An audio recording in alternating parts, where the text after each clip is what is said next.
Hello सवादी India, नमस्कार, आदाब, सत श्रीकाल, दविंद्र खैर ट्रैवल पर खैर से दोस्तों। अब भी मैं चिंग माई थाईलैंड का जो सबसे बड़ा खूबसूरत शहर है और बैंकॉक के बाद बहुत ही अच्छी सा जिसको शहर बोलते हैं, जी मैं अभी चिंग माई में बैठा हूँ। तो दोस्तों अभी जस्ट एक इन्फॉर्मेशन देनी थी आपको कि काफ़ी लोग पूछते हैं, मेरे दोस्त मेरे सब्सक्राइबर्स भी पूछते हैं या वीज़ा के बारे में। तो मैं आपको थोड़ा ब्रीफली भी बताना चाहूँगा। मैंने यहाँ 19 की फ़्लाइट ली थी बेंगलुरु बाया चंडीगढ़ से बेंगलुरु होके, और जो थी मेरी बैंकॉक की फ़्लाइट 14,000 की फ़्लाइट थी वहाँ से। राइट टाइम पे फ़्लाइट थी। क्रू का जो था बिहेवियर बहुत अच्छा था, तो फ़्लाइट भी अच्छी है। काफ़ी देर बाद एक्चुअली मैंने अभी सफ़र किया, लेकिन इंडिगो में सफ़र करता हूँ मैं। तो ये तो था इंडिगो के बारे में, लेकिन अभी दूसरा बात है जो वीज़ा और इमिग्रेशन के बारे में। वीज़ा और चंडीगढ़ में मेरे पास स्टिकर वीज़ा था। स्टिकर वीज़ा मैंने चंडीगढ़ से अप्लाई ले लिया था किसी एजेंट के थ्रू, जिसकी कॉस्ट मेरे को 6,500 या 7,000 के बीच में पड़ती है। उसके बाद मैं वहाँ से वीज़ा लेके, और जो मेरा वैक्सीनेशन का सर्टिफिकेट ज़रूरी है, तो बाकी आपके पास अगर अकेले में आते हैं, सोलो आते हैं, तो 15-20 हज़ार बात होना चाहिए आपके पास। और अगोडा में बुकिंग कर लीजिए, अगोडा पे जाके आप फ्री बुकिंग कर सकते हैं, कैंसिलेशन वाली बुक कर सकते हैं। और दूसरी बात है सबसे ज़्यादा अच्छी, मैं आपको जो बात बताऊँगा, फ्लेक्सी में टिकट लीजिए। फ्लेक्सी में थोड़ा महंगा तो पड़ेगा, लेकिन फ्लेक्सी में आपको बहुत बेनिफिट्स मिलते हैं, वो किसी दिन मैं फिर शेयर करूँगा आपसे। तो दूसरी बात है, उसके बाद मैं वहाँ पे बैंकॉक में उतरा। तो बैंकॉक में जब जो मेरा फ़्लाइट थी वो लैंड हुई, वहाँ पे रात की थी वहाँ पे लैंड। तो वहाँ का एक्सपीरियंस देख के बड़ा सरप्राइज़ हो गया, क्योंकि वहाँ पे जो आज से कुछ अर्सा पहले, मेरा 10 साल से तकरीबन मैं आता जाता हूँ थाईलैंड में, तो इनका थोड़ा बिहेवियर थाई लोगों का जो काफ़ी चेंज था। जो इनकी कस्टम है और जो कि इनका इमिग्रेशन है, तो काफ़ी डिफरेंट था इनका।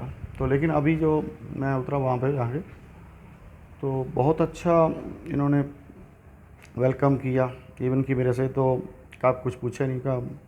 तो मेरा पासपोर्ट तो काफ़ी भरा हुआ है, काफ़ी एक्चुअली स्टैम्प्स तो है, लेकिन फिर भी इन्होंने कुछ ऐसा कोई क्वेश्चन नहीं पुट किया कि जिसमें आपके पास बुकिंग है, कितने दिन ठहरेंगे, वैक्सीनेशन सर्टिफिकेट दिखाओ, कितने पैसे हैं, आप कितने डॉलर्स लेके आए। तो ये भी मिला के एक्सपीरियंस बहुत अच्छा रहा। तो मतलब बिल्कुल यहाँ के इमिग्रेशन का भी क्लियर सब कुछ हो गया विदाउट एनी हेजिटेशन।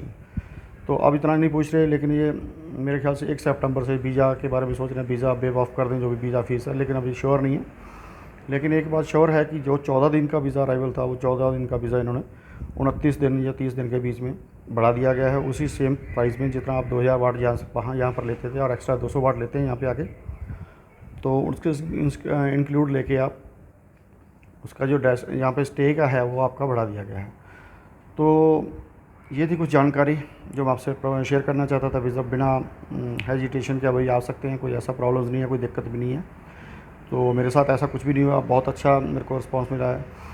चंडीगढ़ से लेके बैंकॉक तक कोई ऐसी दिक्कत प्रॉब्लम नहीं। लेकिन मेरा तो खैर मेरे पास स्टिकर वीज़ा था, मैं कोशिश करूँगा आप स्टिकर वीज़ा लेके या अराइवल ना लेके। या अराइवल पे भी फिर भी काफ़ी इनकी काफ़ी रिलैक्सेशन काफ़ी महसूस कर रहे हैं लोग। बहुत ही टोटली सारी फ़्लाइट थी जो अपनी थी अराइवल वीज़ा पे थी, जो सिर्फ एक ही आदमी था मैं जिस पे मेरा स्टिकर वीज़ा था। तो मेरा सब कुछ क्लियर हो गया दोस्तों। मैं अगर फिर भी आप कुछ इसके बारे में कुछ जानना चाहते हैं, कमेंट करना चाहते हैं, कुछ पूछना चाहते हैं रिगार्डिंग थाईलैंड के बारे में, तो वेलकम है आपका। तो अभी मैं यहाँ पे हूँ, 2 महीने का वीज़ा है मेरे पास, उसके मैंने तो एक्सटेंड कराना। खैर मैं यहाँ पे कभी 3 साल के बाद आया हूँ, अरसे के बाद अभी मैंने यहीं पे रहना है। तो फिर भी रिगार्डिंग आप थाईलैंड के बारे में कुछ पूछना जानते हैं, किसी वीज़ा के रिगार्डिंग, किसी तरह के वीज़ा के रिगार्डिंग कोई कमेंट आपके दिल में चलता है, कुछ किसी की प्राइस, किसी तरह का क्वेश्चन हो, तो आप मेरे को निश्चित होकर पूछ सकते हैं। तो मैं एक जल्द ही आपको और खुशखबरी देने जा रहा हूँ। यहाँ पे मैंने अपनी वेबसाइट बनाई है टूरिज़्म की, sawasdiindiatours.com पे, वो जल्द ही आपसे शेयर करूँगा। तो उसमें सारे पैकेजेस डाल दूँगा, बड़े सस्ते पैकेजेस होंगे, आप पैकेजेस देख के आ सकते हैं। तो इंडियन खाना जो है मैं आपके डालता रहता हूँ, इंडियन खाना यहाँ पे थाई में अगर खाना चाहें तो मतलब हर एक तरह का आपका होस्ट और दोस्त आपका जहाँ पे बैठा है, आप किसी तरह की आपको दिक्कत कोई प्रॉब्लम मैं आने नहीं दूँगा। थाई में मैं थाई बोल लेता हूँ, इंग्लिश बोलता हूँ, और काफ़ी भाषाएँ आती हैं। तो निश्चिंत होकर आ जाइए, बैग पैक कीजिए, तो सीधा आइए थाईलैंड। कोशिश कीजिए चिंग माई आइए, मेरे पास मिलिए, मेरे पास रहिए, मैं आपकी मदद कर सकूँ। फैमिली के लिए बहुत अच्छा डेस्टिनेशन है, लेकिन यहाँ पे भी सब कुछ मिलता है, ऐसा कुछ नहीं है कि यहाँ पे नहीं मिलता। चलिए, नमस्कार, आदाब, सत श्री अकाल। फिर बने रहिए, फिर आपके पास लाइव होगा। आप फिर भी कोई दिक्कत परेशानी तो आप मेरे को बोल सकते हैं।